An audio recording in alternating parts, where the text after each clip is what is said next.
Graça e paz, queridos, aqui é o pastor Fabiano Faia e eu estou passando por aqui para deixar uma palavra de Deus para o seu coração. Você que me segue no Instagram, na IGTV, você que me acompanha também pelo canal do YouTube, se você não me acompanha ainda, se inscreva no nosso canal, curte o nosso vídeo para o YouTube entender que você está gostando e ele possa assim divulgar o nosso vídeo.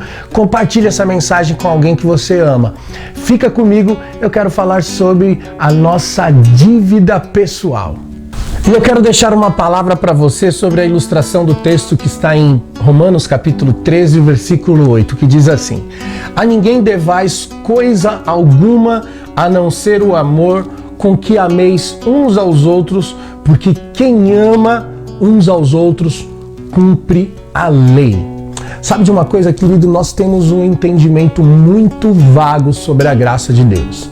Porque nós pensamos que Jesus simplesmente pagou um preço na cruz e agora eu estou salvo, vou para a eternidade e vou viver a minha vida contente e feliz com Jesus nos céus.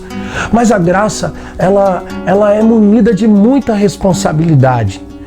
O reino de Deus é pactual e por se tratar de um pacto, ele rege as nossas vidas com leis, com deveres e com direitos. E uma das coisas que a graça de Deus exige na minha vida, e eu acredito ser a única coisa, Jesus deixou apenas 2 mandamentos dizendo: ame a Deus acima de todas as coisas, com todo o seu entendimento e força. E o segundo, semelhante ao primeiro, ame o teu próximo como a ti mesmo. Essa é a única responsabilidade que nós temos mediante ao compromisso de entrar pela porta da graça de Deus. Jesus pagou o preço na cruz do Calvário por nós. Ok, estamos salvos. Glória a Deus pela liberdade com que Cristo nos libertou da morte. Estávamos mortos nos nossos delitos e pecados. E eu recebi Jesus no meu coração, mas eu preciso assumir um lugar de responsabilidade no reino de Deus.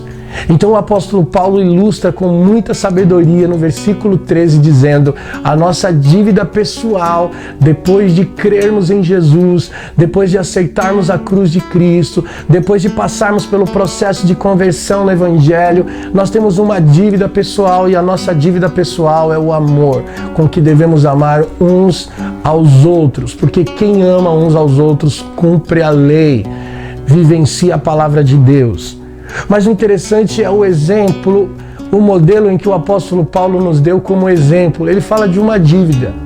Eu não sei se você já deveu alguma coisa para alguém, talvez sim, a grande maioria das pessoas já deveram algo para alguém. Então imagine comigo, você caminhando e de repente uma pessoa a quem você deve muito vem ao seu caminho, você todo enrolado, não conseguiu pagar a sua dívida porque você teve dificuldades e nesse momento a pessoa a quem você deve está vindo na sua direção, você não consegue se esquivar, você não consegue sair, você não consegue se esconder porque a pessoa já te viu. Então fica aquele constrangimento muito forte no seu coração diante daquela pessoa a quem você deve. Paulo estava dizendo o seguinte, que esse é o nosso sentimento que nós devemos ter quando nós estamos diante das pessoas à nossa volta. O que Paulo está afirmando é que é exatamente assim que ele se sentia quando olhava para as pessoas à sua volta, um sentimento de constrangimento, de dívida. Quando eu olho para o outro, eu entendo, eu devo algo para essa pessoa, eu devo amor. E isso me constrange, isso mexe comigo. Isso move dentro de mim um sistema de responsabilidade e de dever que eu tenho para com aquela pessoa. Esse deve ser o nosso sentimento diante das pessoas. Essa é a nossa dívida pessoal. Escute, a graça de Deus, ela não isenta você da responsabilidade. A sua responsabilidade é amar o teu próximo.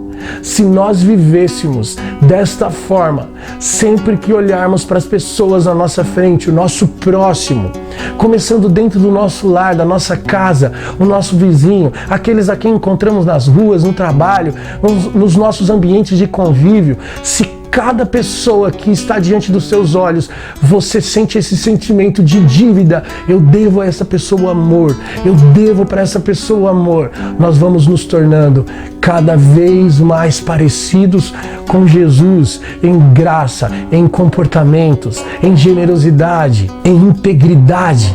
Nós precisamos viver essa palavra. Essa é a nossa única única responsabilidade: o amor. Era esse o sentimento do apóstolo Paulo quando ele olhava para todas as pessoas à sua volta, um sentimento de constrangimento como de quem deve o amor. Se nós vivêssemos nesse mundo com esse sentimento de constrangimento, de quem deve o amor a todas as pessoas, a todos os nossos irmãos, uns aos outros, nós seríamos muito melhores, faríamos a diferença, cumpriríamos a lei de Deus. Eu queria deixar essa palavra no seu coração, que você passe a entender a sua dívida pessoal. Depois da cruz de Cristo, você tem uma dívida pessoal. Não deveis nada a ninguém, a não ser uma única coisa: o amor. Todas as pessoas à sua volta devem constranger o seu coração, porque você precisa amá-las. Que Deus abençoe a sua vida. Até a próxima.